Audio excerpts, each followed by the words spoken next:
Welcome to our channel মায়ের রন্ধনশালা। আজকে মা তপসে মাছে ফ্রাই করে দেখাবে। তপসে মাছ এখানে মা তপসে মাছ নিয়ে নিয়েছে, দেখুন ধুয়ে একদম পরিষ্কার করে রেখে দিয়েছে। এর মধ্যে মা কি দিচ্ছে একটু দেখে নিই। প্রথমে দিচ্ছে হলুদ, তারপরে দেবে নুন, তারপরে কি অ্যাড করছে দেখি, এটা কি মা? আদা রসুন কাঁচা লঙ্কা বাটা, আদা রসুন কাঁচা লঙ্কা পেস্ট, তারপরে মা দিয়ে দিল পেঁয়াজ বাটা, আদা রসুন কাঁচা লঙ্কা পেঁয়াজ বাটা সব একসাথে। এই যে এখানে রয়েছে দেখুন, আদা রসুন পেঁয়াজ, এই যে আদা রসুন পেঁয়াজ কাঁচা লঙ্কা বা পেস্ট, সেটা মা দিয়ে দিল। অ্যাকচুয়ালি এটা ফ্রিজে ছিল বলে ওরকম হয়ে গেছে। এবার দেবো ধনে পাতা বাটা, এরপর মা দেবে এই যে ধনে পাতা পেস্ট, এই দেখুন।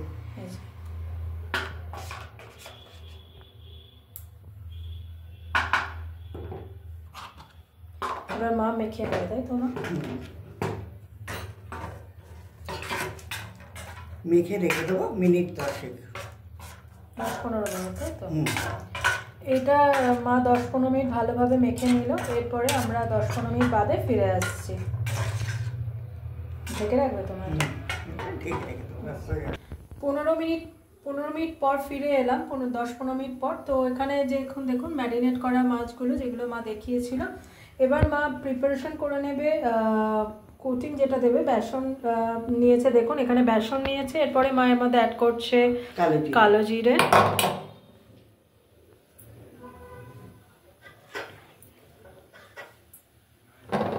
তারপরে একে একে ব্যাটারটা তৈরি হচ্ছে, তারপরে একে একে ব্ল্যাক পেপার দিচ্ছে,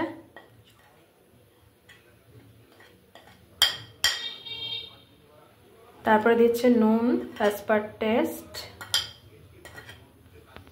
তারপরে দিচ্ছে হলুদ,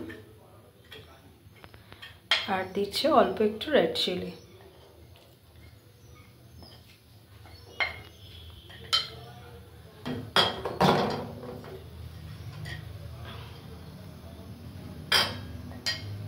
এরপরে মা এর মধ্যে একটা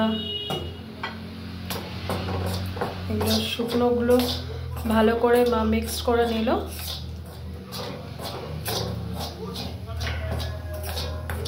এটা কোটিং হচ্ছে ব্যাটারটা আর কি, যেটাতে তুমি ডিপ করবে মাছগুলো। এরপরে একটা আন্ডা নিয়ে মা এর মধ্যে দিয়ে দিল, দিয়ে এবার ব্যাটারটা মা মেখে নেবে।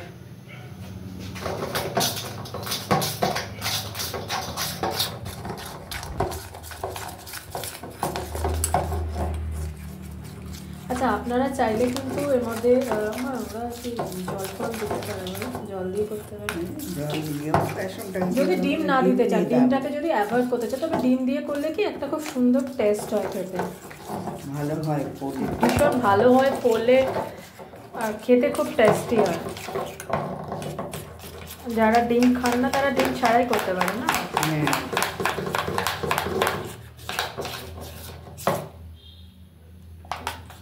এখন ব্যাটারটা এরকম কনসিস্টেন্সি হবে, খুব পাতলাও হবে না, আবার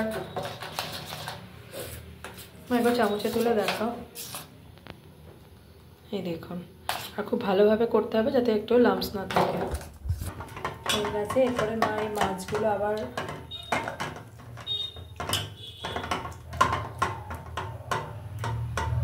ধনে পাতা আদা রসুন পেঁয়াজ বাটা দিয়ে ম্যারিনেট করার মধ্যে কাঁচা লঙ্কা বাটা সমস্ত দিয়ে, হলুদ নুন তো থাকবেই, মাছে দিতেই হবে। এরপরে মা একটা করে মাছ ডিমের ব্যাটারে চোবাবে, মানে বেসন ডিমের যে ব্যাটারটা তৈরি করেছে তার মধ্যে খুব ভালোভাবে মাখাবে। দিয়ে কড়াই আগে থাকতে তেল দিয়ে দিয়েছে মা, তেলের মধ্যে মা দিয়ে দিচ্ছে। আর একটা ফিশ নেবে, একই প্রসেস। দেখুন আবার দিয়ে দিল আর একটা। তো এই দুটো এবার ফ্রাই হবে। হয়ে গেছে মনে হয়, মা এবার উল্টে দেবে। দেখুন মা উল্টে দিল, এই দেখুন ফুলেছে, কিরকম ফুলেছে। আমি মোবাইলটা আরেকটু এগিয়ে নিয়ে গেলাম। তো এখানে যে ফিশগুলো আছে আর এখানে ব্যাটার রয়েছে, এইভাবে মা প্রত্যেকটা করে নেবে। এবার আর এক পিঠও হয়ে গেছে, মা এবার হয়ে গেছে, একটু হয়ে গেছে। দেখুন মা উল্টে বেশি দিতে হয়ে গেছে, এরপরে মা নামিয়ে নেবে। খুব সুন্দর টেস্ট হয় খেতে। শীতকালে 1 কাপ কফি কিংবা চায়ের সাথে নিয়ে আপনারা এই তোপসে মাছের ফ্রাই নিয়ে বসে পড়তে পারেন, কিংবা ফ্রাইড রাইসের সাথে ভাত ডাল তার সাথে তোপসে মাছের ফ্রাই, বা যেরকম বললাম চা কফির সাথেও এগুলো খেতে হয়। দেখো কীরকম লাল লাল হয়েছে, এগুলো খেতে ভালো লাগে যেটা বলছি। এরপর যে আর বাদ বাকি যে মাছগুলো আছে মা সেম প্রসেসে করে নেবে।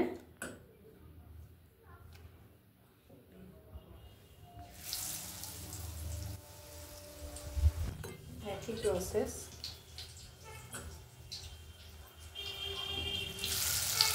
এবার এগুলো ভেজে নেবে না, এবার এগুলো একই রকম প্রসেসে ফ্রাই হচ্ছে। মা এবার এগুলোকে উল্টে দিল, দেখুন কীরকম লাল লাল হয়েছে। আর আগেরটা তো দেখলেন ডিশে ট্রান্সফার করে দিয়েছে, এগুলো এবার একটু ফ্রাই করে নামিয়ে নেবে। এবার দেখুন এগুলো হয়ে গেছে, কীরকম লাল লাল ফ্রাই হয়েছে। এবার মা এগুলো ডিশে ট্রান্সফার করে নেবে। তো মার ডিশে ট্রান্সফার হয়ে গেছে। তো আজকের রেসিপি তোপসে মাছের ফ্রাই মা যেভাবে বাড়িতে করে আমি সেটা আপনাদের সামনে দেখালাম। আশা করি আপনাদের প্রসেসটা ভালো লাগবে। বাড়িতে প্লিজ এই প্রসেসে একবার করে দেখবেন। আর please please please please please চ্যানেলটাকে সাবস্ক্রাইব করুন, আমাকে আর মাকে আশীর্বাদ করুন যাতে আমি আর মায়ের চ্যানেলটাকে নিয়ে অনেক দূর এগোতে পারি। প্লিজ আমাদের পাশে থাকুন, সাথে থাকুন, দেখতে থাকুন মায়ের রন্ধনশালা চ্যানেলটা। টাটা, ভালো থাকবেন।